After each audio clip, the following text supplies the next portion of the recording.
La poiesis, si vous savez pas trop ce que c'est, j'ai fait un épisode 0 qui explique totalement le concept, donc bien sûr je vous invite à aller l'écouter.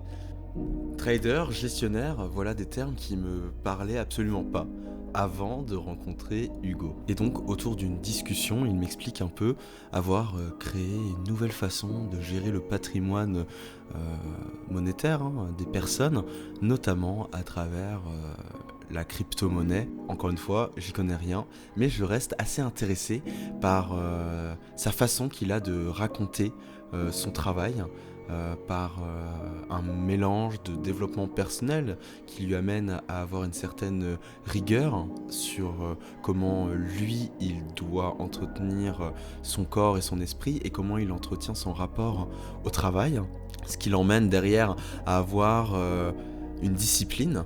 Et j'ai aussi pu être on va dire étonné sur le fait que dans ses valeurs il y avait aussi l'envie d'aider par rapport à la gestion de l'argent, comment le faire fructifier. Donc dans l'épisode d'aujourd'hui, on va un peu voir d'où est venue cette envie de gérer, d'être gestionnaire et comment finalement il a réussi à se créer une façon de faire qui, de ce qu'il dit, est assez novatrice. Là, on se retrouve dans l'épisode 2 et j'espère que vous allez l'apprécier. Il y a toujours les 12 fameuses questions qui viennent un peu aider des créateurs, des créatrices à répondre à une question finalement assez simple, mais en même temps assez compliquée, qui je pense demande toute une vie pour y répondre, qui est pourquoi nous créons. Pouvez-vous vous décrire, donc prénom, âge et votre Ok, parcours scolaire? ok, ça marche. Alors moi c'est Boticho Hugo, du coup 27 ans, Montpellierin, parcours scolaire. J'ai fait un bac S que j'ai obtenu avec une petite mention, la première assez bien. J'ai poursuivi du coup après le bac scientifique du coup sur une licence TAPS, du coup licence sportive pour ceux qui ne savent pas. Et en parallèle j'ai suivi du coup une formation de moi-même pour devenir trader du coup. Donc j'ai un peu suivi un double cursus. Donc voilà. Après aujourd'hui j'exerce principalement dans la finance. J'ai jamais voulu exercer dans le sport parce que à vrai dire, en vrai c'était plus un kiff parce que moi j'ai toujours été sportif de partir en STAPS. Forcément ça collait, c'était un peu la voie logique. Et en fait il s'avère que du coup STAPS c'est très fun, mais il n'y a aucun débouché ou très peu. Si ce n'est de travailler dans une salle de sport en tant que coach et bon voilà quoi. C'est pas la vie rêvée non plus. Donc voilà, j'ai surtout choisi la voie de la finance, qui était aussi ma seconde passion. Et donc voilà pour mon petit parcours. Comment pourriez-vous décrire votre activité? Mon activité, alors c'est très intéressant comme question. Je la décrirais comme une activité qui est émotionnellement très très dure à gérer. Euh, En fait, ce qu'il faut savoir, c'est que dans la gestion, parce qu'aujourd'hui je suis trader et gestionnaire, donc je gère l'argent des gens, il y a beaucoup de responsabilités forcément. Et on le sait, dans cette société, les gens sont très attachés à leur argent, ils placent beaucoup d'espoir en nous. Donc ils mettent, qu'on le veuille ou non, qu'on sache gérer ou non, qu'on ait un sang-froid ou non, on a énormément de responsabilités. Donc beaucoup de pression et les gens nous le font ressentir constamment. Constamment, donc le plus dur, c'est ce détachement en fait. C'est ce détachement par rapport à l'argent, ce détachement par rapport aux clients, aux gens. Parce que forcément, moi, ça fait pas très longtemps que je suis gestionnaire. Je le suis depuis décembre, donc je suis un très très jeune gestionnaire, même un bébé gestionnaire, parce que la plupart des gestionnaires ont le double de mon âge quasiment. Donc voilà, c'est des choses qui sont dures à gérer. Je suis encore dans la phase d'apprentissage, mais c'est très très intéressant. Ça apprend surtout à se connaître aussi, à voir comment on peut réagir face à des émotions plus ou moins extrêmes. Donc très très très intéressant. C'est Comment pour vous ça. faites justement pour mettre de la distance?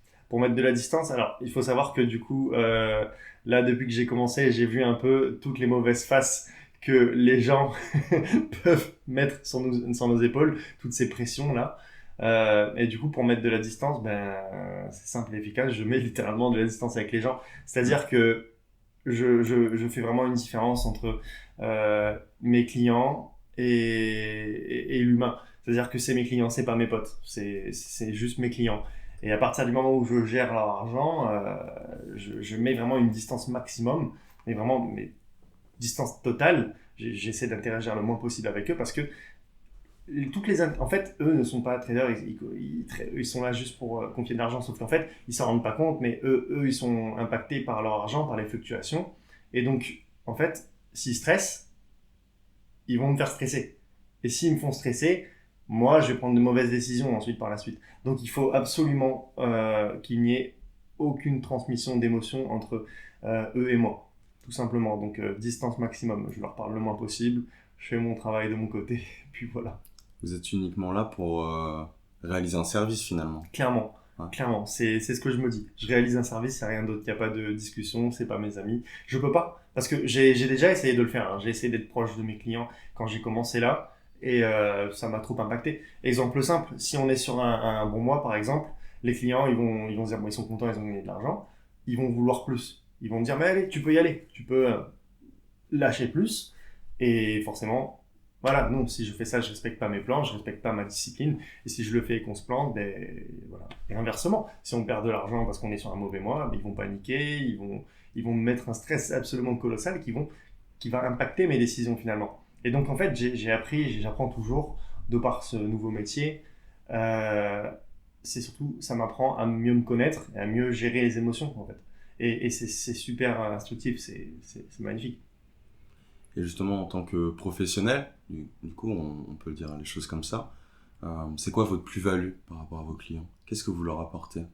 La plus-value, ben, c'est Et le par principe. rapport aux autres de votre métier aussi.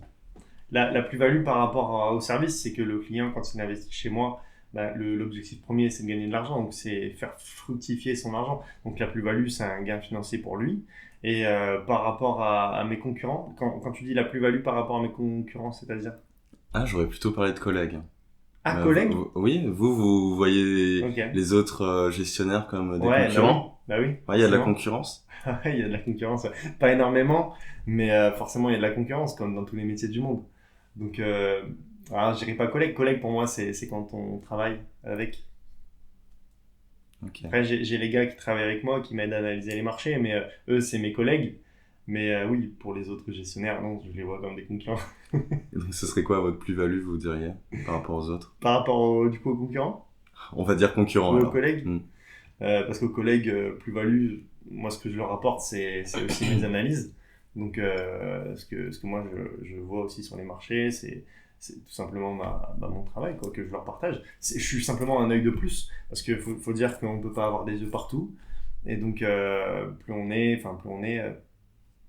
entouré de personnes qui soient bonnes dans un domaine, comme celui-ci, bah, plus forcément on a un œil qualitatif un peu dans l'ensemble du domaine. Par exemple, moi je suis spécialisé en crypto-monnaie, j'ai des collègues qui sont spécialisés sur l'or ou sur le pétrole, tu vois, c'est d'autres marchés financiers. Moi je peux pas tout voir et eux ne peuvent pas tout voir non plus. Donc avoir un peu des yeux partout, c'est ça la plus-value de travailler en groupe.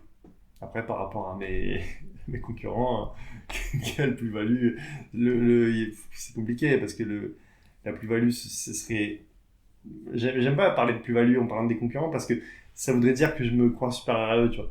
Et je pense pas comme ça. Et puis surtout, on peut pas parler à l'avenir. Quand même j'aurai des meilleurs résultats qu'eux au long terme, je me permettrai pas de dire ça.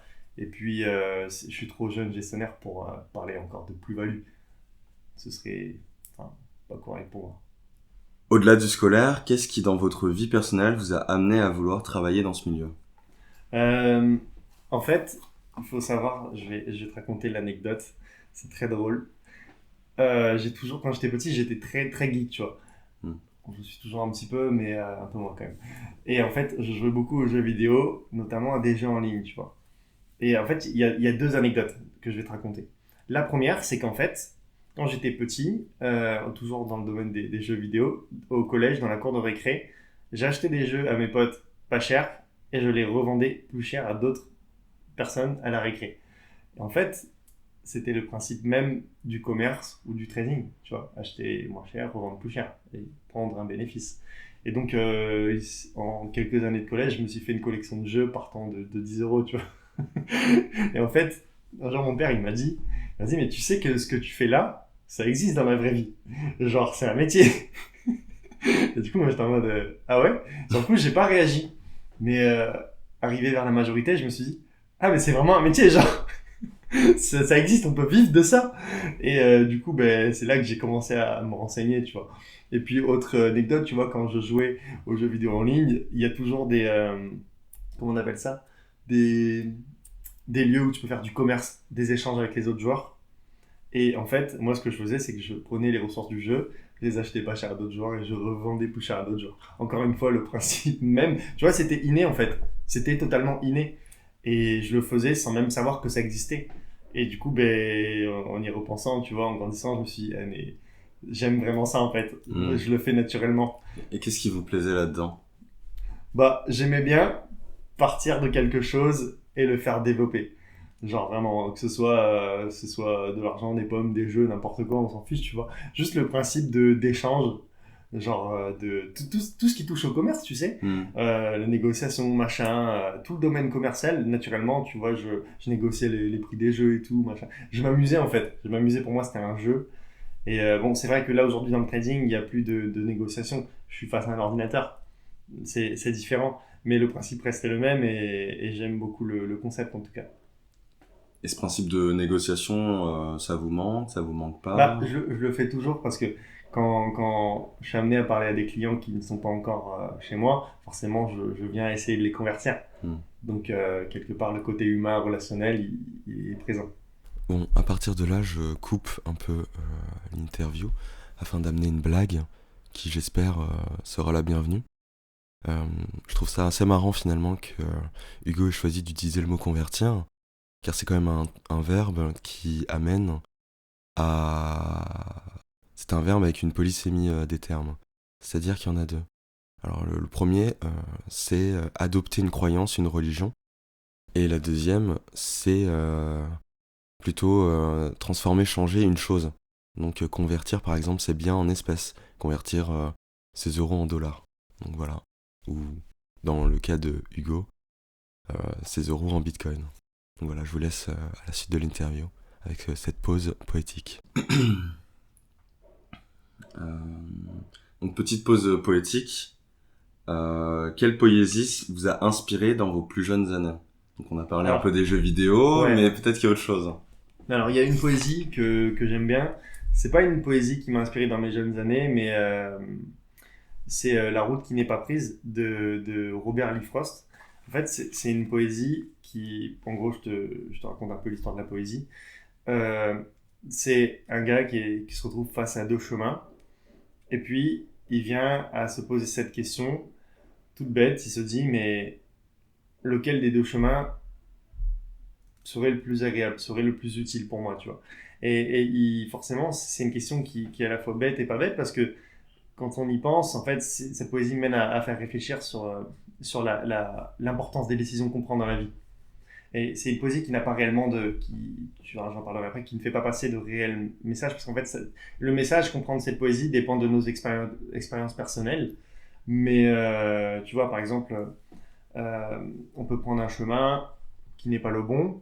Pourtant, sur le coup, on pensait que c'était le bon chemin. On peut prendre...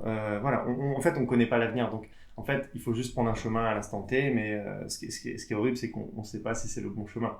Donc, c'est tout ce processus de réflexion qui mène à se dire, bon, bah, quelle décision aujourd'hui je pourrais prendre qui serait la plus intéressante à l'avenir. Et il y a juste une chose à la fin de cette poésie qui je trouvais très intéressante. Du coup, Robert Lee Frost, il dit que, en gros, il a choisi le chemin qui était le moins emprunté. Et il a dit que c'était une expérience géniale d'avoir pris ce chemin. Et moi, je trouve que c'est dans beaucoup de domaines dans la vie, un peu nager à contre-courant, faire des choses différentes de ce que la plupart des gens font, ça t'amène souvent à des choses positives. Souvent. Et donc, j'aime beaucoup cette fin.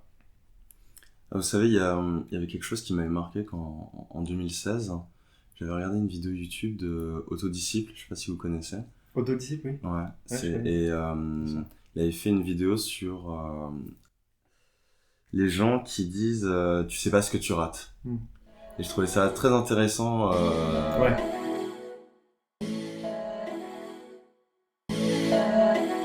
Quand tu fais des choix un peu différents, par exemple de ne pas manger certains aliments, de ne pas prendre d'alcool, de ne pas prendre de drogue, Ou alors quand tu te consacres à fond à un projet, que ce soit dans le sport ou dans l'entrepreneuriat ou que tu es à fond sur ton art, quand tu fais un truc à fond, souvent les gens te disent tu sais pas ce que tu rates. Parce que tu rates plein d'autres expériences que tu fais pas à ce moment-là.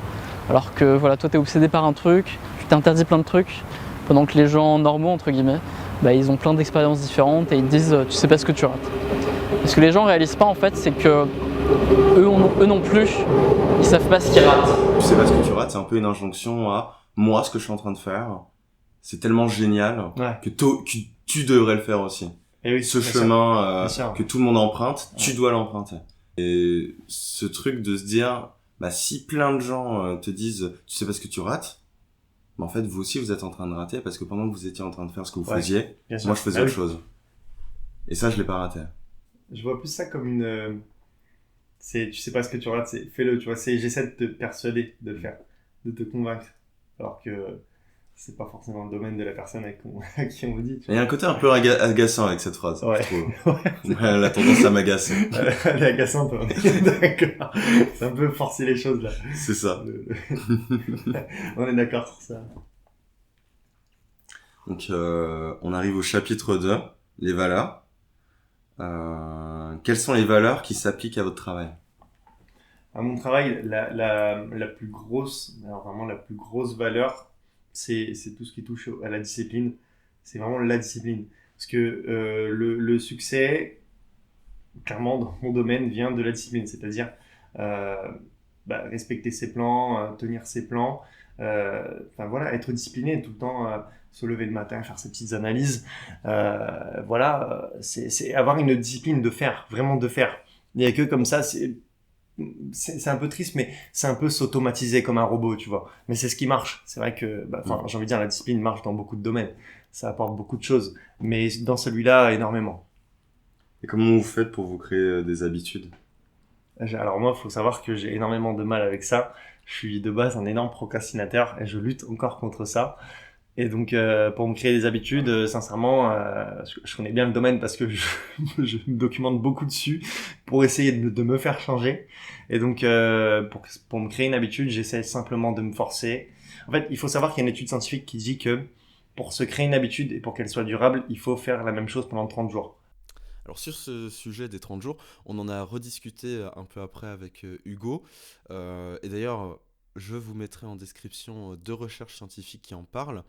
Donc l'une de 2010 qui explique que les jours en fait ils varient et le temps, les résultats disent le temps nécessaire aux participants pour atteindre 95% de la asymptote d'automaticité, donc là c'est une traduction que j'ai fait, variait entre 18 et 254 jours. Donc ça indique une variation considérable dans le temps nécessaire aux individus pour atteindre leur limite d'automaticité, et soulignant que cela peut prendre très longtemps ou alors peu de temps, si on considère que 30 jours c'est peu de temps.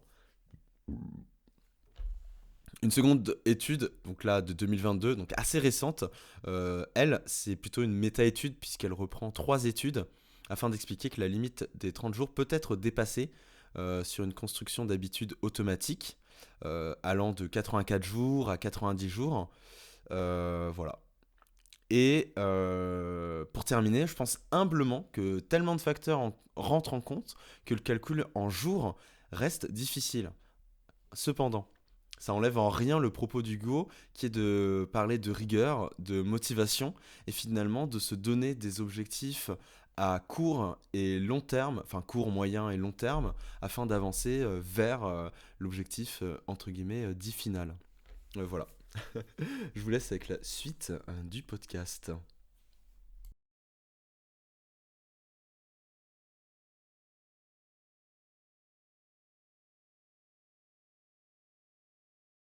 Voilà. Donc en fait, si tu veux instaurer une discipline, il faut la tenir pendant 30 jours. Donc si tu te lèves, tu veux faire des douches froides sur du long terme, il faut faire des douches froides pendant au minimum 30 jours. Et t'y tenir chaque jour, il n'y a pas un jour où tu rates. Si tu le fais pas, tu vas pas l'ancrer dans ton cerveau comme une habitude. Donc c'est ça. Après, moi honnêtement, 30 jours c'est très très dur. Hein. Tu sais, quand par exemple, moi je peux pas faire de douche froide, je déteste l'eau froide. Mais sincèrement, ce serait un défi très très compliqué pour moi. Mais si je venais à essayer de le faire, il faudrait que je le tienne pendant 30 jours. Quoi. Je rajouterais même que par rapport à ce que vous êtes en train de dire, voilà, je sais pas si c'est 30 jours exactement, Ouais, mais plus ou moins, une habitude se crée dans la répétition. c'est ça. Mais il y a aussi, je pense, le côté plaisir. C'est-à-dire qu'une habitude, si on se force, ça va rajouter plus de chances à ce qu'on abandonne. Et cet abandon Oui, va ouais. faire que, comme vous venez de dire, Mm. si c'est 30 jours, c'est 30 jours, je la rate un jour, c'est fini. Ah ouais. Et ça, c'est dommage. Parce Bah que oui. si on rate un jour, pourquoi est-ce qu'on peut pas réessayer le jour d'après? On peut, mais on envoie surtout un message au cerveau qui dit qu'on a eu un moment de faiblesse finalement. Mm. Et alors finalement, si on fait une habitude qu'on n'aime pas, comme par exemple faire des douches froides, bah, si t'as abandonné une fois, tu peux abandonner une deuxième fois, une troisième fois, une quatrième fois.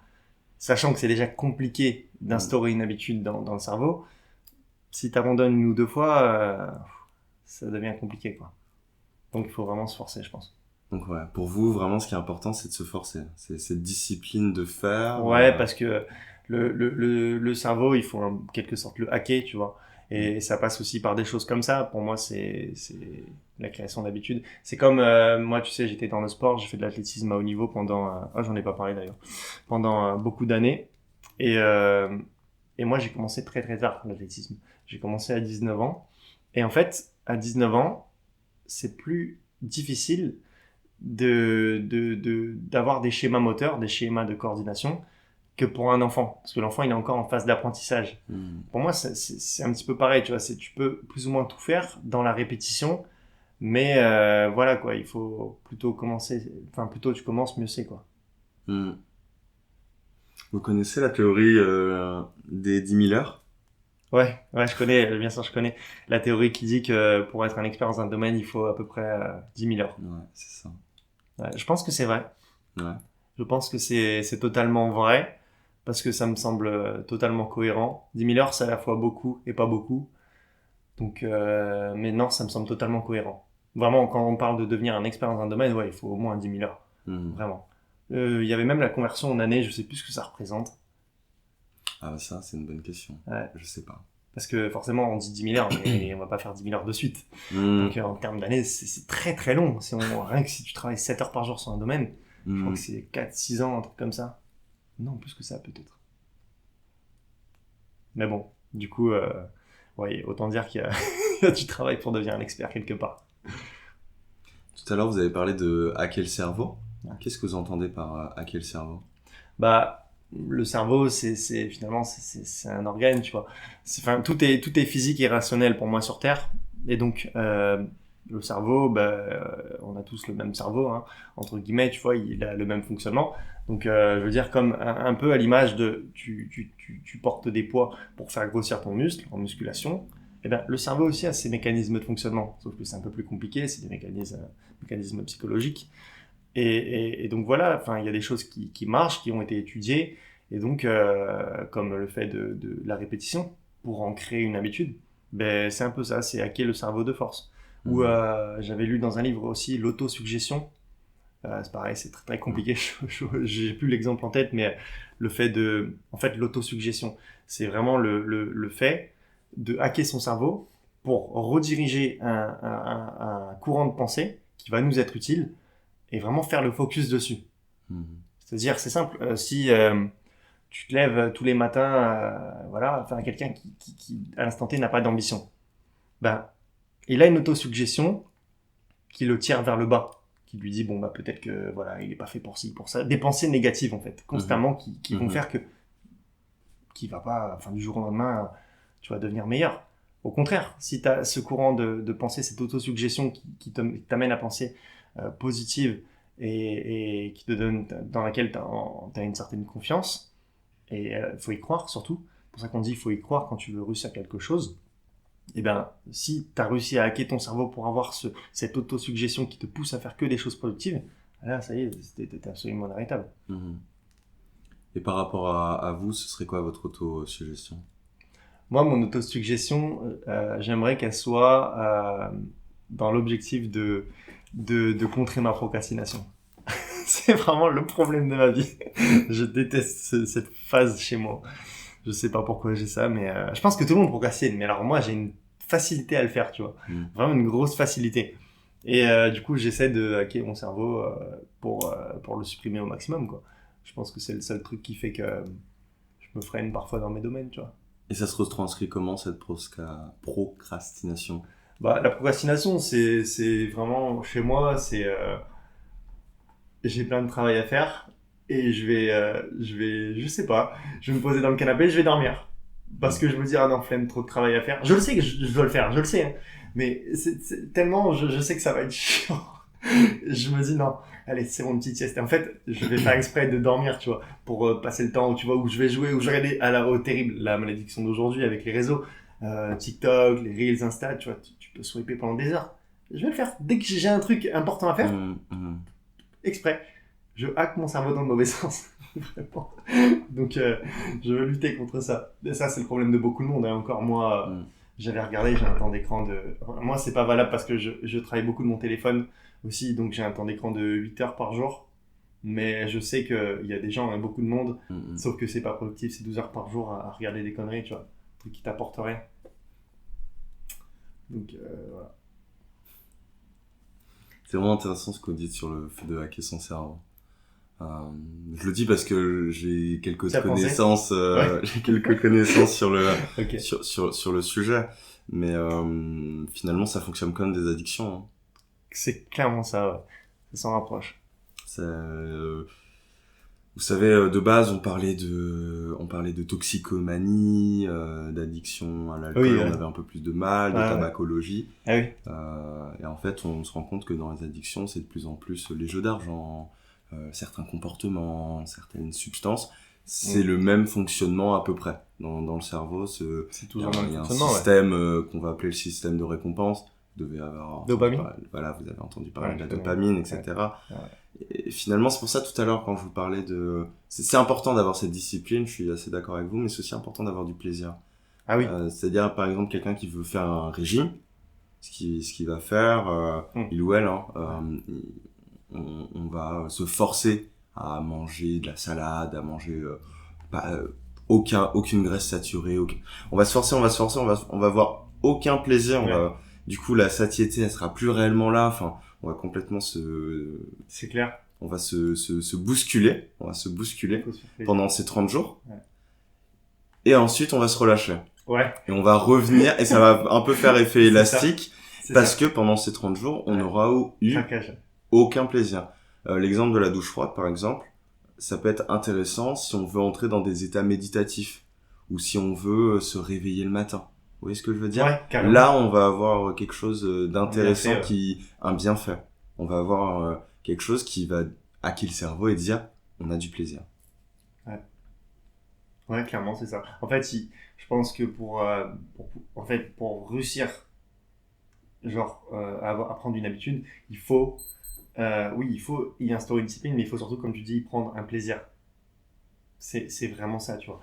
Par exemple, il y a autrefois, il n'y a pas si longtemps, il y a 20-30 ans, quand il n'y avait pas tous les réseaux, les grands entrepreneurs, ils prenaient leur plaisir dans la vente, dans la réussite de grandes choses. Donc, c'est sûr que quand ils bossaient comme ça tous les jours, ils n'ont pas des plaisirs tous les jours. Par contre, fréquemment, ils ont des gros plaisirs, des réussites, je sais pas, liées à leur entreprise ou sportif, tu vois. Celui qui fait de la musculation, il va pas voir son muscle grossir du jour au lendemain si c'est ce qu'il veut. Mais à force d'y aller tous les jours, un peu tout le temps, de temps en temps, il va y voir des bienfaits constants. Ça va être constant. Et c'est ce genre de plaisir qui fait que tu tiens, en fait. Donc, c'est très, très intéressant ce que tu dis. D'où l'importance, d'ailleurs, des photos avant-après. Ouais. Qui sont une sorte de récompense, de trophée pour certaines personnes. Tu réalises, quoi. Ouais. C'est ta récompense, en fait. Donc, il faut se récompenser. Et vous, dans votre activité, ce serait quoi votre plaisir, alors? Cette récompense qui arrive. Dans mon activité, la récompense, elle est cruelle parce qu'elle dépend pas seulement de nos compétences, mais elle dépend aussi du marché. Donc des fois, on peut être très longtemps sans récompense, et je dirais que c'est la réussite de moi. Par exemple, tu vois, j'ai changé mes façons de faire du trading. En fait, avant, je faisais du trading qui était sur des périodes plus longues. Ce qu'on appelle du swing trading. Donc, c'est des périodes où tu fais du trading sur du moyen long terme. Voilà. Et maintenant, je suis passé là où on a ce qu'on appelle une technique de trading qui s'appelle le day trading. Donc, comme son nom l'indique, c'est du trading journalier. Mhm. Et donc, ce qui est intéressant dans cette façon de faire, c'est que tu as plus d'occasions de t'apporter de la réussite, de la dopamine. Donc, c'est sûr, par rapport au long terme, je vise des moins gros pourcentages, mais ne serait-ce que je vise 1 ou 2% par jour, ben, si je réussis, ben, je suis content. J'ai eu mes 1% par jour. Mhm. Tu vois, et j'ai ma dopamine de la journée. J'ai mon plaisir. Et donc, c'est un plaisir qui est constant. C'est un peu l'image de la musculation. Et moi, je sais que pour moi, ça marche beaucoup mieux Mhm. d'avoir tout le temps ces petits plaisirs. Parce que sinon, tu vois, avant, là, quand j'ai commencé sur l'entreprise, je passais des ordres qui prenaient 1 à 2 mois à réussir si le plan était réussi. Je veux dire, t'imagines, 2 mois sans récompense, Mhm. c'est long. Alors, si le plan échoue, c'est long, quoi. Ça veut dire que quand dans l'année, tu as des plaisirs, peut-être 2 ou 3 plaisirs dans l'année, bien qu'ils soient rentables, ok. Mais moi, j'avais besoin de plus de plaisir, tu vois. Donc, vous avez parlé en termes de valeur, vous avez parlé de discipline. Est-ce qu'il y en a d'autres que vous voyez? Ouais, bah, je t'en ai parlé tout à l'heure, discipline, résilience, valeurs. Les valeurs globales, enfin, je veux dire, être quelqu'un de bien, véhiculer de bonnes choses, c'est très très important. Le respect aussi, toutes ces valeurs, c'est absolument primordial. Pour moi, aussi la clé d'une vie épanouie, c'est d'être droit en fait finalement, Ouais. de véhiculer de bonnes choses autour de soi et aux gens. Et donc c'est pas seulement pour nous, tu vois, genre moi par exemple c'est très simple, dans mon domaine il y a beaucoup d'arnaques, tu vois. C'est un domaine qui est pourri par les arnaques, à vrai dire. Et finalement, les gens, ils en sont arrivés à être méfiants, tu vois, très très méfiants. Et c'est très compliqué pour moi d'avoir de nouveaux clients parce que les gens sont méfiants. Et moi, mon service, je peux le dire, il est totalement safe, tu vois. Il est safe, il a été étudié pour. Et je veux dire, genre, c'est pas une arnaque, ça ne le sera jamais, tu vois. Et malgré tout ça, j'ai la méfiance de tous les gens parce que je comprends qu'ils se méfient, ils se sont fait arnaquer, tu vois. Mais moi, ça me fait kiffer de me dire que parmi toute cette merde, c'est sûr, je gagne beaucoup moins que les arnaqueurs, Mhm. c'est sûr et certain. Mais c'est pas grave parce que moi, je suis content. Le matin, je me lève, moi, j'ai un truc propre. Tu vois, je véhicule autour de moi cette idée de service qui est safe, qui est propre. Je vends pas de rêve, je fais rien, tu vois. Alors oui, c'est vrai, je gagne moins que les vendeurs de rêve avec leur Lamborghini à Dubaï, tu vois. Je fais pas des vidéos comme ça. Mais c'est pas grave parce que moi, je sais que je fais les choses bien. Et je sais que pour moi, c'est un plaisir de faire les choses bien. Et de savoir que petit à petit, j'arrive à changer les mentalités des gens par rapport à ça. Est-ce que ces valeurs, c'est des valeurs qui sont... Ces valeurs sont-elles différentes de celles que vous partagez dans votre vie privée? Non, c'est pareil, c'est les mêmes valeurs. Ouais. C'est clairement les mêmes valeurs. C'est dans la vie privée ou dans le travail, c'est exactement les mêmes valeurs. C'est le respect, discipline. Enfin, c'est toujours. Enfin, discipline dans la vie privée. Oui, non, c'est beaucoup moins utile. Mais enfin, t'as compris. Non, c'est les mêmes valeurs. Franchement, aucune modification. Mais j'ai l'impression que vraiment il y a une question de faire honneur finalement à Ouais. votre personne, un peu peut-être à votre nom, et je me demande s'il y a une question d'anonymat dans votre travail ou pas du tout. Quand tu dis anonymat, c'est-à-dire De pas montrer, par exemple, vous avez dit, je suis pas comme ces personnes qui font des vidéos à Dubaï avec une Ouais. son image, votre tête, Ouais, votre prénom, votre nom, genre. Justement, ouais. Est-ce qu'il y a de l'anonymat dans ce que vous faites, vous pensez, ou... Non, tout est public. Justement, mon but, c'est d'être, moi, reconnu. Là, je vais lancer aussi mon propre contenu, tu vois. Et c'est vraiment d'apporter une bonne image. Donc, je veux être un personnage public, mais un personnage public qui va redorer l'image de mon domaine. Donc, c'est vraiment faire les choses bien et apporter des bonnes valeurs dans ce domaine un peu sali, tu vois. Ok. Petite pause poétique. Une poésie qui retranscrit vos valeurs. C'est compliqué. Donc, encore une fois, c'est pas forcément une poésie. Hein. Ouais, c'est pas forcément une poésie. J'en ai une qui retranscrit mes valeurs, mais je vais pas en parler parce que c'est pas mon domaine. Ça m'intéresse ça. Pourquoi est-ce que vous voulez pas parler? Je connais pas forcément très bien le domaine de la poésie. Ouais. Donc, Ok. c'est un domaine qui me parle pas forcément. Donc, non, je vais plutôt parler, je pense, de personnes qui m'inspirent. Je pense que c'est pas mal. Bah, comme on en a parlé au tout début, c'est vraiment... il y en a pas une, tu vois, il y en a plusieurs. C'est souvent des personnes comme David Goggins, je sais pas si tu connais. Genre, c'est pareil. Non, je ne connais pas. C'est des personnes qui sont en fait médiatisées de par leur réussite. et des valeurs qu'ils transmettent. Et moi, forcément, je les vois aussi comme un peu des personnes qui m'inspirent. Forcément, dès qu'on voit quelqu'un qui a un peu la vie qu'on voudrait, elle nous inspire. Et puis moi, j'aime bien je les aime bien aussi parce que de base, ils retransmettent les mêmes valeurs que moi. Le travail, le respect, tout ça, ce sont des choses qui sont importantes, tu vois. La discipline, le respect est la plus importante de toutes. Et forcément, c'est des choses qui m'inspirent énormément. Dès que ça touche à ce que moi je pense, bah forcément, je vais me lier un peu je vais me lier d'une certaine connexion avec eux. C'est intéressant parce que c'est comme si finalement, de par leur bonne image, il y avait un rayonnement que Ah oui. vous souhaitiez un peu pas Clairement. vous accaparer, c'est pas ça que je veux dire, Voir, mais si. un peu rayonner. Ouais, clairement. Ouais. Mais clairement, moi, c'est magnifique, je trouve. Eux, en plus, ils sont médiatisés, donc ils ont un rayonnement positif qui touche beaucoup de monde. C'est magnifique. Je veux dire, à la fin de leur vie, ils peuvent se dire, bon, bah, moi, j'ai aidé beaucoup de gens. Tu vois, genre, c'est beau d'avoir aidé positivement des gens. Je trouve ça absolument magnifique. Donc, ouais, clairement, que j'aimerais avoir le même rayonnement. C'est intéressant parce que souvent quand on parle de finance, on va penser au requin plutôt, c'est plutôt oui. l'image de requin. Et Totalement. vous avez un peu cette approche différente Ouais. Enfin, c'est assez rare d'entendre Mm. je suis trader, je suis gestionnaire, je gère l'argent, je gère le patrimoine et je veux aider les gens. Enfin, c'est pas c'est pas le discours, c'est pas le oui et non. Vous voyez ce que je veux dire? Ouais, je vois un peu ce que tu veux dire. Oui, c'est un monde de requins. Et après, oui, c'est vrai que le gestionnaire, au fond, il le fait aussi pour lui, tu vois. Mais comme avec les jeux de votre enfance où c'est ça. vous vendez, c'est pour vous, c'est pour vendre à Oui, c'est quelqu'un, ça. mais Après, du coup, vous avez un petit les gens bénéfice. sont dans le même bateau que nous. Donc, Ouais. finalement, en fait, c'est simple. Ce que j'aime bien dans le concept de ce que je fais, c'est que les gens, en fait, si les gens gagnent, je gagne. Si je perds, les gens perdent. Tu vois. Donc, je ne peux pas gagner si je n'aide pas les gens. Tout simplement. Et ça, je trouve ça beau. Tu vois. Il n'y a pas de détour possible, il n'y a pas de tricherie possible. Je ne peux pas gagner si les gens ne gagnent pas. C'est beau.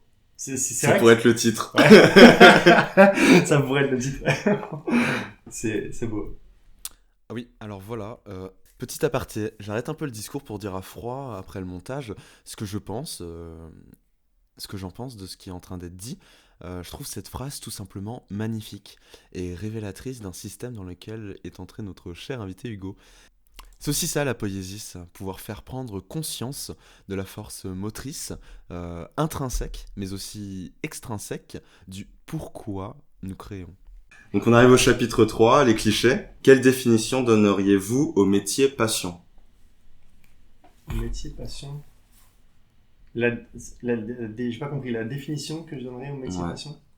Ce serait quoi une définition que vous pourriez donner à ce qu'on appelle le métier passion? C'est compliqué comme question. Le métier passion, je dirais que c'est simplement, en fait, pour moi, j'enlèverais carrément la notion de métier. Et je dirais que c'est simplement faire ce qu'on aime. Après, quand on dit métier, en fait, c'est un mélange de deux choses.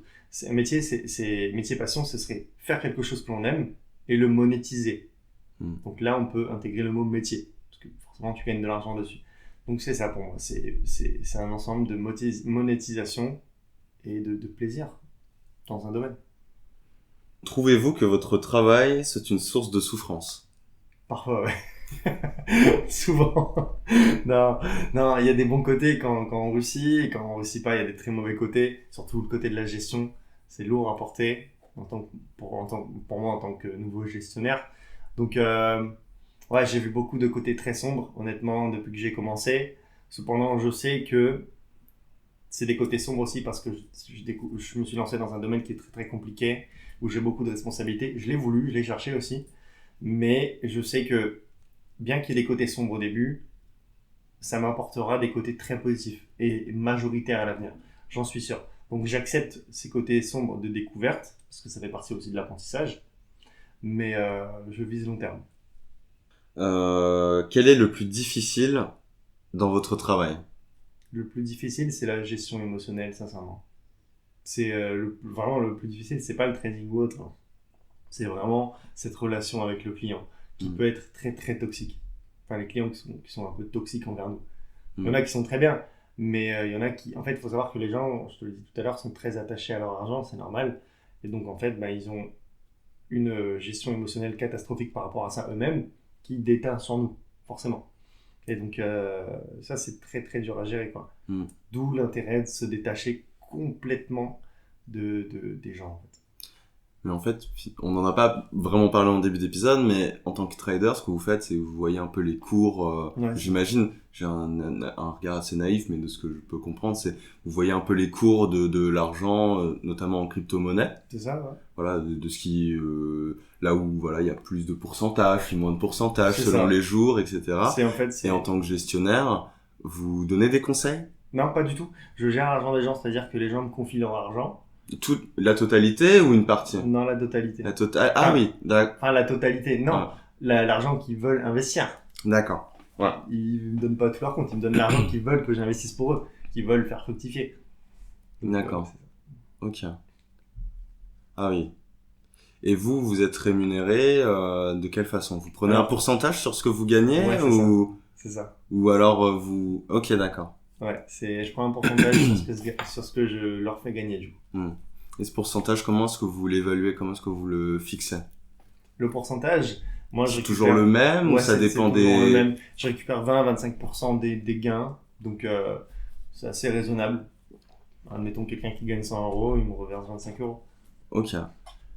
Et donc, souvent, vous acceptez à partir d'un certain montant ou... Non, alors justement, dans le principe de mon entreprise, en fait ce qu'il faut savoir, c'est qu'aujourd'hui je suis un gestionnaire un peu particulier. C'est qu'en fait j'ai développé une innovation mondiale, parce que je suis clairement un des premiers au monde à avoir fait ça dans la crypto-monnaie.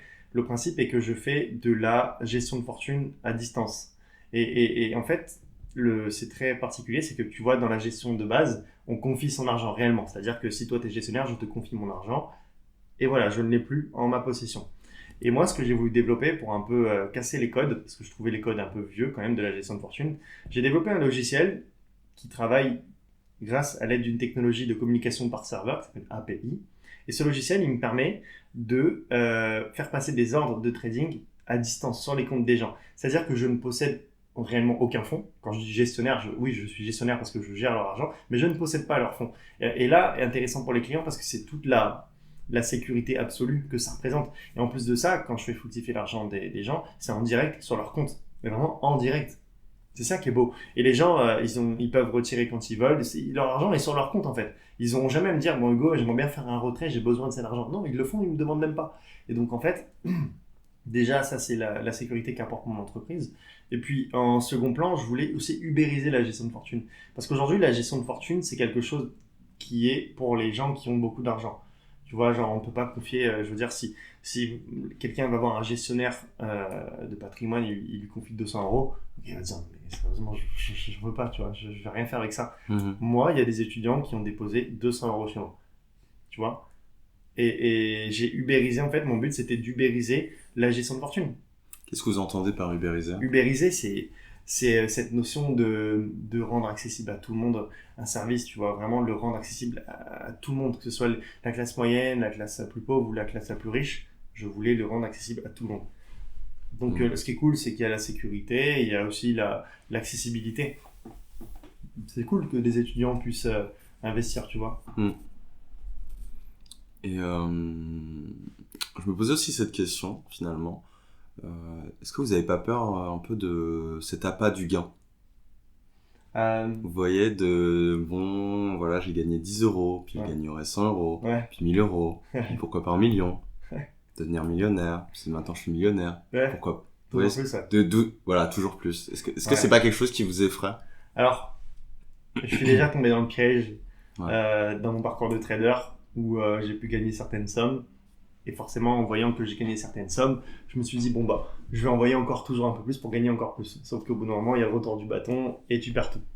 Voilà, donc moi, personnellement, j'ai appris à avoir justement une certaine discipline dans mes règles financières, où je n'engage qu'une partie du capital, où j'ai mes propres règles, où ma protection aussi de capital, tu vois. Et du coup, je bloque volontairement cet appât du gain. C'est-à-dire que, voilà, par exemple, je me fixe, moi, 5 à 10% de gains mensuels pour les clients, tu vois. peut-être que je pourrais faire 15, peut-être que je pourrais faire 20, mais peut-être que je pourrais tenter 20 et me retrouver à moins 20% aussi, tu vois. Et c'est déjà arrivé. Donc, non, je me fixe vraiment des règles où je cherche pas à abuser, en fait. J'essaie de contourner totalement cet appât du gain psychologique qui est vraiment la pire erreur possible. C'est intéressant parce que si vous ne cherchez pas à abuser, Ouais. vous cherchez quoi en fait? Qu'est-ce que vous cherchez? À avoir un bon service, simplement. Ouais. Juste un bon service, durable, dans le temps. Durable dans le temps. Parce que de toute façon, si on abuse, à quoi ça mène? De toute façon, on va vers l'infini dans ce cas-là. On s'arrête jamais. Après 1 million, c'est 1 milliard. Après 1 milliard, c'est 1 trilliard. Tu vois ce que je veux dire? On s'arrête jamais. Donc autant se fixer des règles parce que de toute façon, le but c'est d'être durable finalement. Et il y a aussi ce côté où quand on en parlait un peu avant, mais on parlait un peu de la question de la liberté, de s'émanciper. Et vous avez cette peur un peu de l'appât du gain, c'est aussi peut-être la peur de s'enfermer à vouloir toujours plus. Voilà, vouloir toujours plus parce qu'on pense que c'est comme ça qu'on peut s'émanciper, qu'on peut devenir libre. Est-ce qu'on peut pas avoir ce côté où on s'enferme dans ce truc, on s'enferme dans une discipline, on s'enferme dans une autre façon de voir les choses et on perd un peu de cette ouverture d'esprit qu'on recherchait au début. Ouais. On retombe un peu dans ce truc-là. Alors quand tu dis perdre cette ouverture d'esprit, c'est par rapport à quoi, c'est-à-dire? C'est-à-dire que de ce que j'avais compris, c'est que vous vouliez de par ce travail, de par le trading, de par le fait d'avoir de l'argent, d'avoir une stabilité financière, c'était un peu trouver une certaine liberté. Ouais. Mais vu que c'est devenu votre métier, donc c'est venu un peu quelque chose de la vie de tous les jours, vous avez pas cette peur justement de vous enfermer là-dedans, de ne penser qu'à ça, de ne voir que par ce prisme? Non, justement, parce que ce qu'il faut savoir, c'est que moi déjà, je suis pas une personne matérialiste. Donc c'est-à-dire que ma vision de la vie, c'est que je considère pas que, c'est vrai, je l'ai dit tout à l'heure, l'argent c'est important, mais je considère pas que ça fasse tout le bonheur, tu vois. Aujourd'hui, pour moi, ça fait pas tout, ça y contribue, c'est vrai.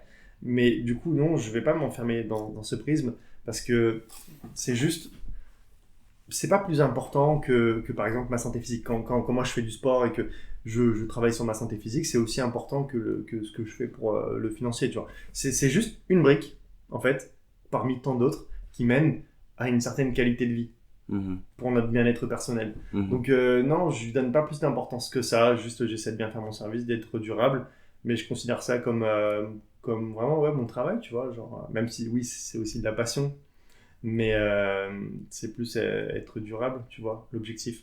C'est pas forcément faire beaucoup. Petite pause poétique. Quelle poésie vous inspire et vous motive? Disons que c'est un peu pareil, tu vois, c'est surtout des personnes ou des livres, moi, qui vont m'inspirer. Donc, autobiographie, personnes réelles, des parcours finalement. Des parcours inspirants, des gens qui véhiculent de bonnes valeurs, de bonnes images, de bonnes idées. Alors pour cette poésie, Hugo n'avait sur le coup pas forcément d'idées précises, donc je lui ai proposé qu'on continue l'interview et qu'il m'envoie plus tard, sous forme de vocaux, ça ou ces poésies qui l'inspirent et le motivent. Salut Axel, je vais te faire les petits audios concernant les livres que j'aime. Le premier livre dont je vais te parler, c'est un livre de Napoleon Hill qui s'appelle « Réfléchissez et devenez riche ». Alors c'est un livre dans lequel l'auteur va centrer pas mal de ses chapitres sur l'autosuggestion, l'imagination et le subconscient. En fait, le but de l'auteur, c'est d'apprendre au lecteur à maîtriser vraiment et à diriger surtout, parce qu'on ne peut pas vraiment le maîtriser, mais on peut surtout le diriger, le subconscient. C'est-à-dire qu'admettons que tu as un objectif en tête, eh bien, tu vas travailler ton subconscient dans le fond pour développer certains automatismes, développer une pensée positive ou tout simplement t'emmener plus facilement dans la direction voulue. Et c'est un livre qui m'a beaucoup marqué honnêtement parce que je pense que fondamentalement, le travail du subconscient et de tout ce que tu ne contrôles pas, si tu arrives à le diriger vers tes objectifs dans la vie, eh ben, ça peut être quelque chose d'extrêmement puissant. Alors, le deuxième livre dont je voulais te parler, c'est un livre qui fait peur aux gens. Les gens qui l'ont vu dans mon salon m'ont pris pour un psychopathe. Mais pas tant, je vais t'en expliquer pourquoi. Alors, ce livre, il s'appelle « Influence et manipulation » de Robert Cialdini. Ce livre, comme son nom l'indique, voilà, influence et manipulation, je peux comprendre que ça fasse peur parce que c'est souvent des choses qui sont corrélées à du négatif. Voilà, pour quelle raison peut-on manipuler quelqu'un? Mais en fait, la vraie utilisation de ce livre, c'est pas forcément tant pour manipuler les gens, c'est aussi pour savoir s'en protéger. Moi, j'ai lu ce livre aussi pour me protéger voilà, des mauvaises personnes qui peuvent se retrouver dans le milieu de la finance. Donc pour savoir un petit peu s'ils appliquaient des préceptes de manipulation sur moi. Et aussi, je m'en sers, c'est vrai, pour le côté marketing. Le côté marketing pour mieux convertir des prospects. Sans mauvais fond derrière, tu vois, tout simplement. Comme tout commercial au monde, le but c'est de vendre, voilà, de promouvoir ton produit.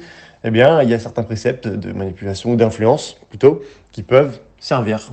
Donc c'est un livre qui est extrêmement intéressant parce que ça parle des mécanismes profonds et qui reviennent chez l'homme depuis la nuit des temps. Et l'auteur en a fait un très très bon résumé. Et voilà. On arrive au chapitre 4, le destin. Ouais.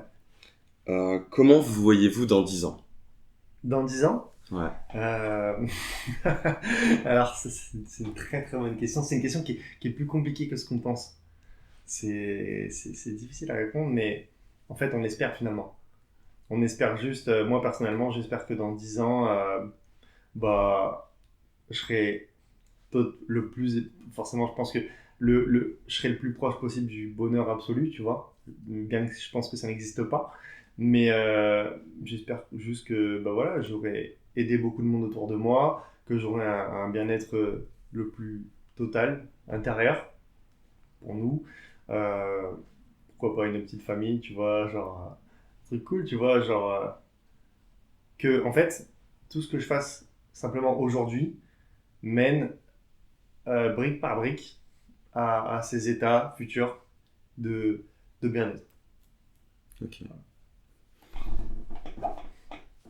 On arrive à la dernière question. Donc la dernière pause poétique, et elle est un peu spéciale, parce qu'en fait je vais vous laisser être seul pendant 3 minutes. Ok. Vous allez donc être seul avec le micro. Ok.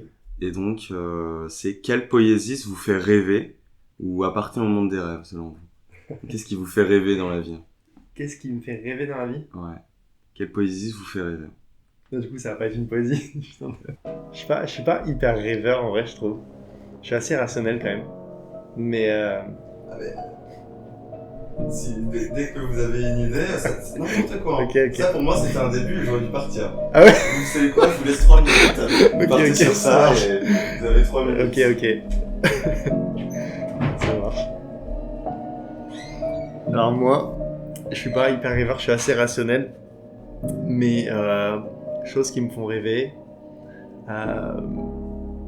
je dirais que c'est simplement la réalisation de mes rêves.